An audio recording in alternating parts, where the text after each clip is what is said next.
Sungguh-sungguh Allah sangat ridho ketika seorang hamba itu makan, makan ketika sesuap nasi dia muji Allah, ketika minum seteguk nasi dia muji Allah. Itu kalau orang diridhoni Allah itu wali betul. Itu untuk jadi wali itu gampang. Kamu makan ridho, kamu nginjak buminya Allah ridho seneng, kamu hidup keseharian aman seneng. Nah ini supaya sampean kita semua ngaji betapa panduan Rasulullah untuk menggapai ridho Allah itu banyak yang keseharian sekali. Saking kesehariannya banyak dalam hadis dan itu sahih. Nabi menyebut hal-hal yang keseharian. Hatta ma tas'alu fi imra'atika, kamu punya uang kemudian istri kamu bisa makan itu ibadah. Bahkan sebagian ibadah itu dicontohkan Nabi yang akhirnya diprotes sahabat. Yaitu wa fi buti ahadikum sedekah, kamu menggauli istri kamu itu ya sedekah. Sampai sahabat bilang yang benar ya Rasulullah. Ayati ahaduna syahwatahu wa huwa lahu ajrun. Masa urusan biologis, urusan syahwat kemudian dia dapat pahala. Nabi menjawab, alai salawadu'aha fi haramin akana alaihi wisrun. Bagaimana kalau dia meletakkan ke yang tidak benar itu kan dosa.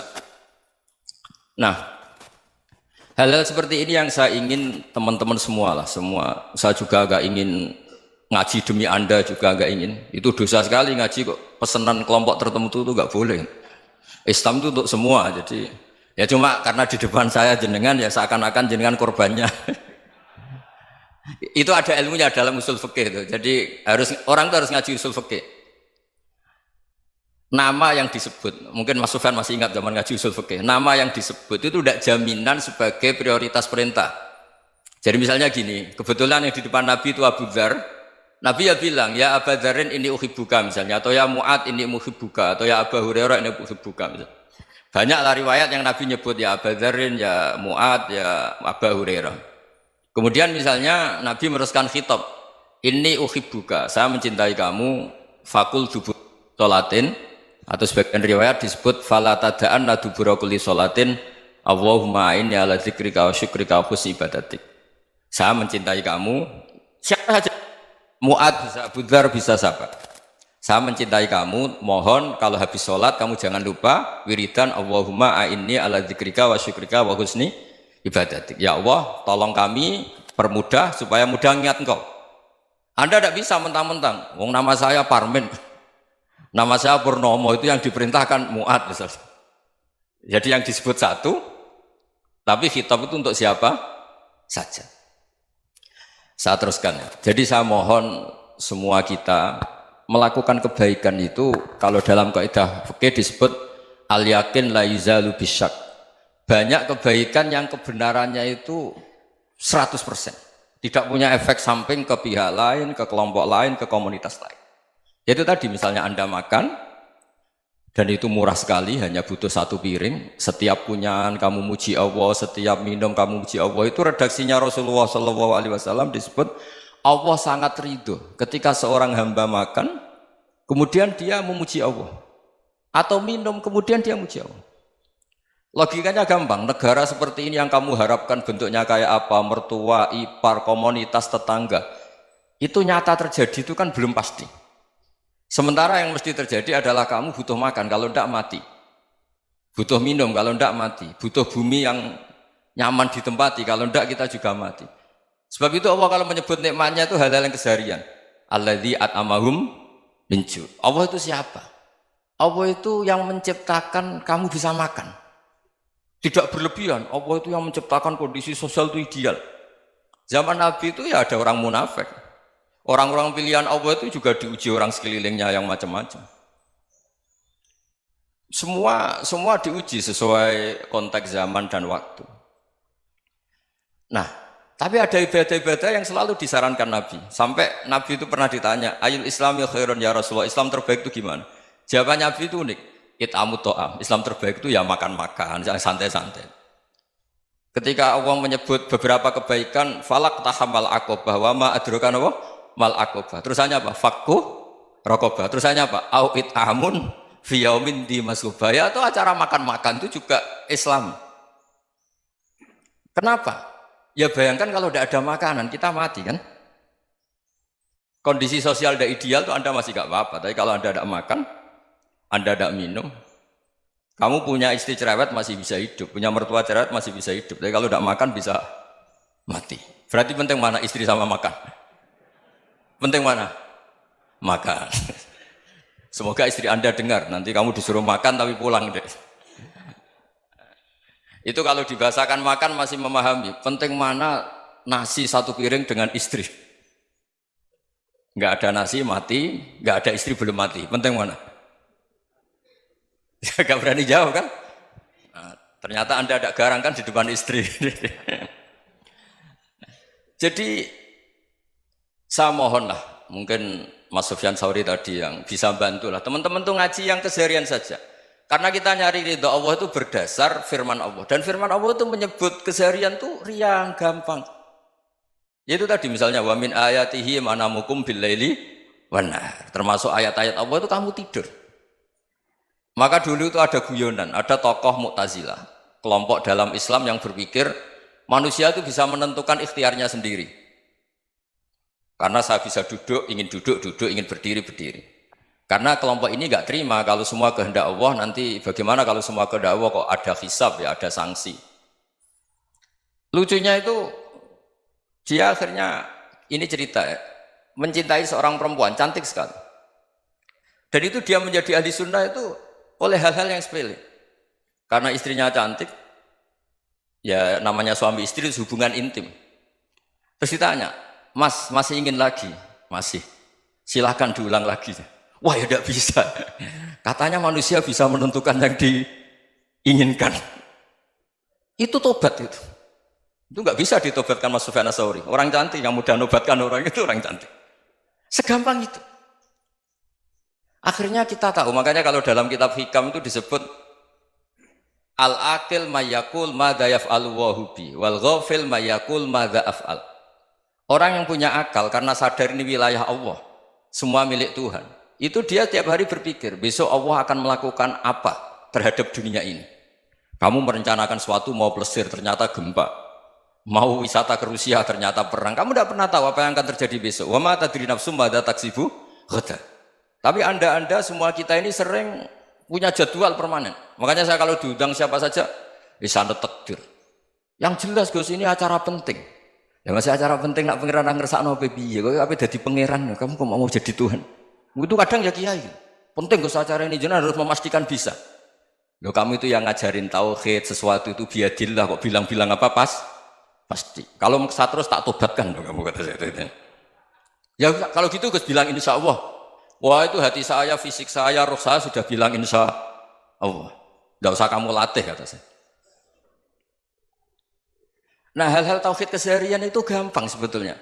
Wal ghafil yaqulu madza af'al. Tapi orang yang lupa Allah dia setiap hari bilang besok apa? Kita bisa melakukan apa? Seakan-akan dia itu aktor, dia penting, dia subjek permanen, dia. Padahal kita ini hanya objek kehendak Allah Subhanahu wa taala. Karena kita yakin sesuatu yang terjadi di alam raya ini kita tidak bisa apa-apa. Makanya saya sering ngaji, sering bilang saya, ketika Anda mensifati Allah, dia yang menghidupkan. Sudah itu tanamkan, sehingga ketika kita mati, santai saja. Kenapa santai? Allah punya cara menghidupkan kita. Zaman kita hidup juga gak tahu caranya ngelola jantung, ngelola paru-paru. Kamu juga gak tahu ngelola oksigen yang tidak beracun, tidak mengandung polusi. Tahu-tahu hidup. Gak ingin tua ya tahu-tahu tua, gak ingin mati tahu-tahu mati. Selama ini kita hidup juga gak tahu apa sebetulnya. Hanya gaya tok, punya jadwal, punya planning. Kalau kamu bisa menentukan pilihan Anda, pasti Anda istrinya cantik, 4 neriman semua, kona'ah semua. Nyatanya enggak kan? Ada 1 jelek, cerewet. Oh itu kan, nyatanya enggak bisa apa-apa Anda kan? Dan kamu bawa mati lagi. Itu kan, istri Anda juga gitu, punya keinginan, punya suami yang ganteng, yang jabat, yang neriman, yang enggak poligami. Ya enggak kesampaian juga. Kalau kita ngitung tingkat kegagalan kita itu gagal terus. Ya kan? Nah, terus ingat Allah, madza yaf'alu wa hubi. Orang yang punya akal selalu berpikir Allah itu menghendaki apa terhadap saya. Lalu sama-sama orang ngelihat orang yang serius, itu kata Anda itu pemikir berat, serius. Senang punya tokoh yang merengut karena kamu anggap serius. Tapi sebagian orang anggap orang yang serius itu wong merengut, wong masam, wong muka kok ditekuk. Jadi sama itu hati ya muqallibal qulub tsabbit qalbi ala dinik, karena kita nggak tahu cara berpikir kita tentang orang lain, tentang sekeliling kita. Misalnya kita orang baik yang jenis ngrumat fakir miskin. Ada orang bangun masjid mewah itu janggal. Apa artinya masjid mewah kalau banyak orang kelaparan? Tapi kalau yang jenis pendidikan apa artinya masjid mewah kalau tidak bisa ngaji? Nanti yang jenis infrastruktur apa artinya ini kalau semuanya punya sudut pandang yang berbeda-beda. Dan Islam mengapresiasi semua kebaikan. Tapi katakan semua kebaikan itu adalah kehendak Allah Subhanahu wa taala. Karena apapun baik Anda itu pakai fasilitas yang diberikan oleh Allah Subhanahu wa taala. Sehingga ini yang disebut kulillah sumadarhum fi khawdihim yal'abun. Ya kembali tadi ke tema-tema bahwa keseharian Anda ini sudah Islami. Saat Anda tidak bisa melakukan apa saja. Saya sering ada jenazah, biasanya kalau tetangga meninggal saya sering disuruh ngelepas. Saya bilang orang ini baik. Karena sering ngelamun di rumah, sering nganggur di rumah. Ditanya sama anaknya, kenapa Gus nganggur baik? Ya kalau dia nganggur artinya juga agak berbuat sesuatu yang maksiat kan? Ya kan? Orang nganggur di rumahnya ya tidak bunuh orang, tidak maling, tidak korupsi, ya namanya nganggur di rumah. Lah cuma istri cara pandang nganggur gak menghasilkan uang itu. Tapi juga gak menghasilkan kriminal kan? Jadi sebenarnya Islam itu makanya kalau sampai ngaji usul fikih itu ada kitab usul fikih namanya Lubul Usul, itu terkenal sekali di pesantren itu. Itu kalau ngapresiasi keseharian itu luar biasa. Izma min mubahin illa wa yatahaqququ bihi tarku haramimma. Karena keseharian yang mubah saat Anda lakukan itu ada kehebatan yang luar biasa, yaitu meninggalkan haram. Makanya dulu banyak orang-orang alim ketemu temannya itu guyon sampai semalaman.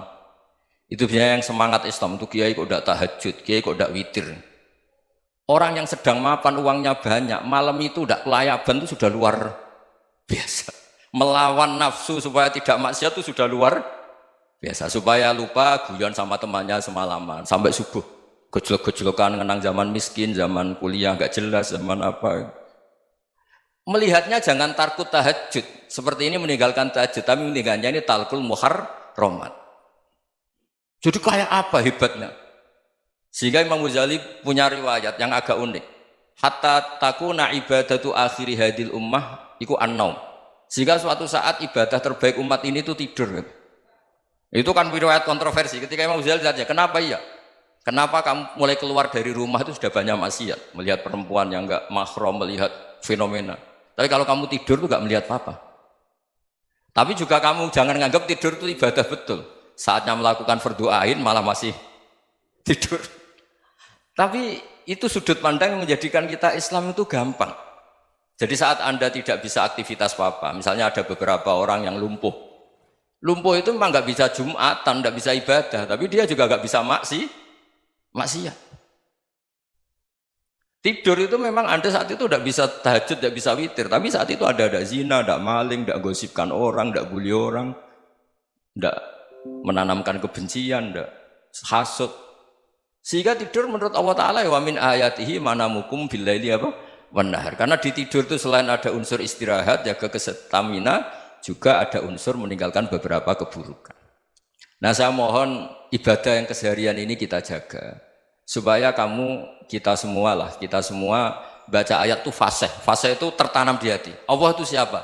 Alladzi at'amahum min ju'i wa amanahum min khauf. Dan Allah kalau cerita di Quran itu anna subabnal ma'a subba thumma syaqaqnal ardhan wa syaqqa fa ambatna fiha habba wa inaba wa qadba wa zaituna wa nakhla wa hadaika hulba. Kamu tahu saya ini siapa, kata Allah. Saya ini adalah Tuhan yang menurunkan air, kemudian ada tanaman banyak. Habba wa inaba wa qadba, ada zaitun, ada tin, kalau orang Jawa mungkin ada tela, ada padi, ada mangga, ada pisang. Sudah. Wa inaba wa zaituna wa nakhla wa hadaika hulba, ada perkebunan yang lebat. Tujuannya apa? Mata Allahkum, silahkan kamu pakai, kamu nikmati. Tapi karena kadang kita ini punya ide-ide besar.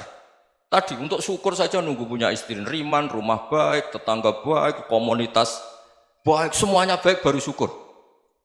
Lama-lama nanti ada di surga, syukurnya nunggu surga paling kelas A. Itu sudah ada yang menghuni Rasulullah, kamu nggak boleh di situ. Masa untuk syukur saja? Repotnya Masya Allah. Jadi mohonlah Quran yang kalau Anda hafalkan juz sama itu kan ada ayat-ayat yang kayak tadi.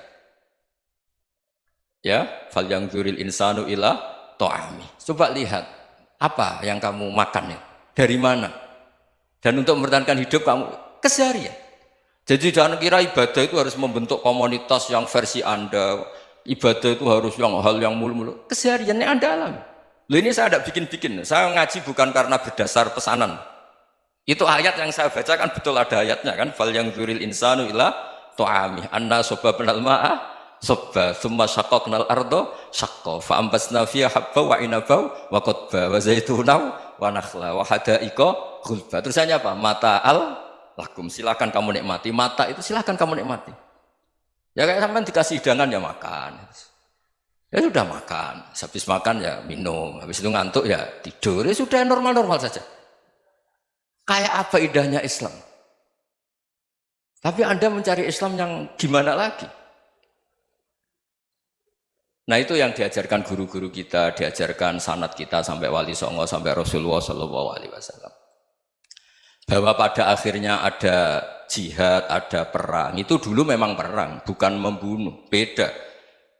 Dulu kita dijajah Belanda ya perang, dan itu normal karena kita dijajah. Jadi ketika orang lain ingin baik sama kita, wa in ahadum minal musyrikin astajaroka ya fajirhu hatta yasma'a kalam Allah. Kalau mereka ingin baik ya kita baik. Makanya ada istilah mustakman, mu'ahad. Kalau mereka ingin damai, berdampingan dengan kemajmukan ya itu yang lebih baik. Karena memang Islam menghormati proses perdamaian. Wa in janahu lis-salmi ya fajnah lah. Kalau ingin damai ya kita harus